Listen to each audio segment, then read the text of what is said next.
concealer, I would use a color corrector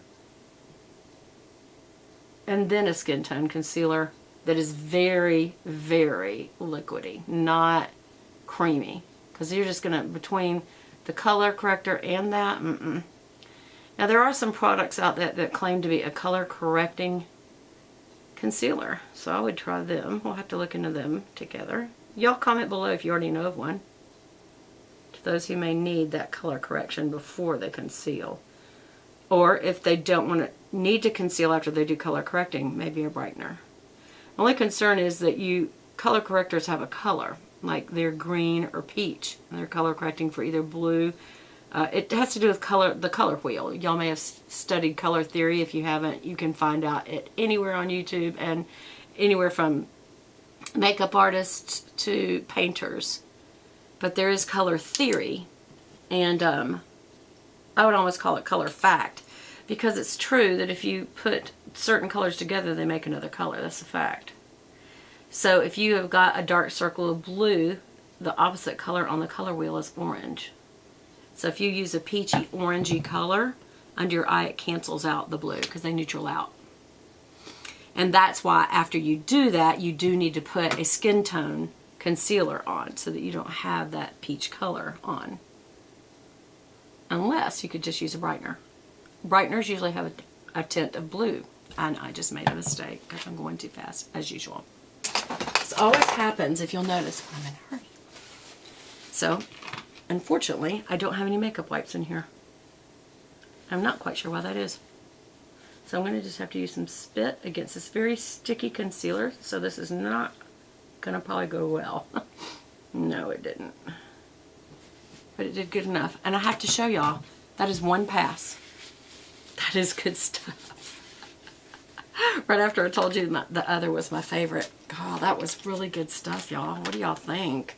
I think it just won. I told y'all if I used this again, I probably would say it was the best. But I still do like the comb, even though this comb has a lot to do with why this one went on so good. It supposedly has over 220 bristles.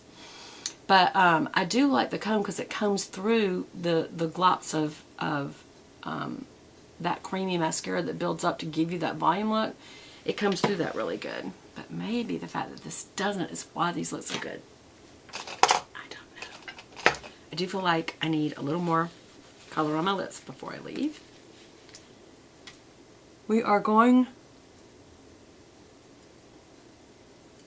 for our life group Sunday night to listen to a series by Francis Chan on Israel, and I can't wait.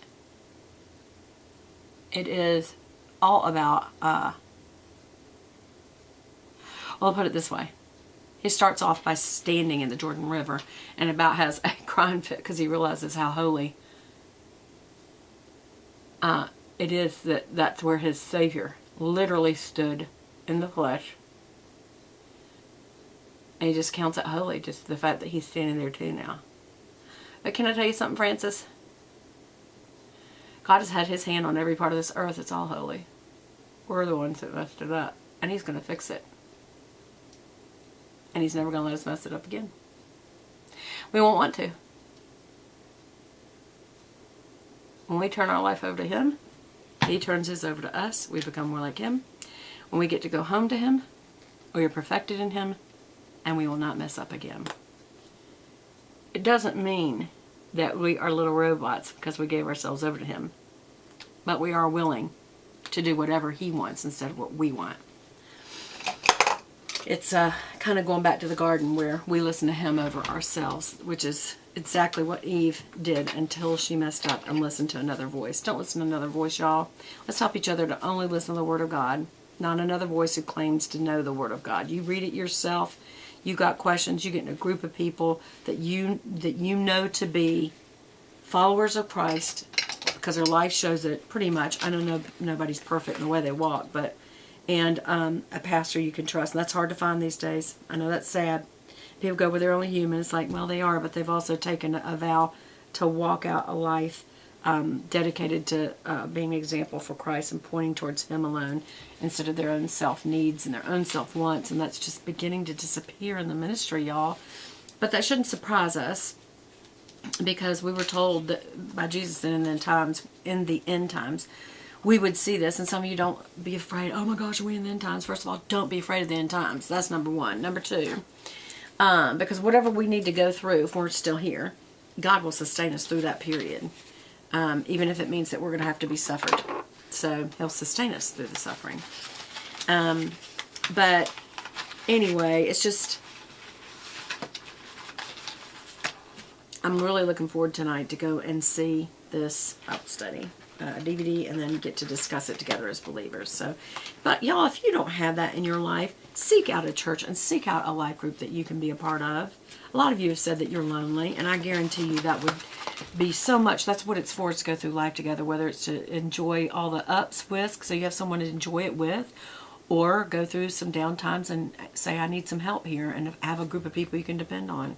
Not perfect people, just people who have made a decision for Christ and are trying to live it out just like you are. So anyway, they won't do that perfectly, just like you won't, you know.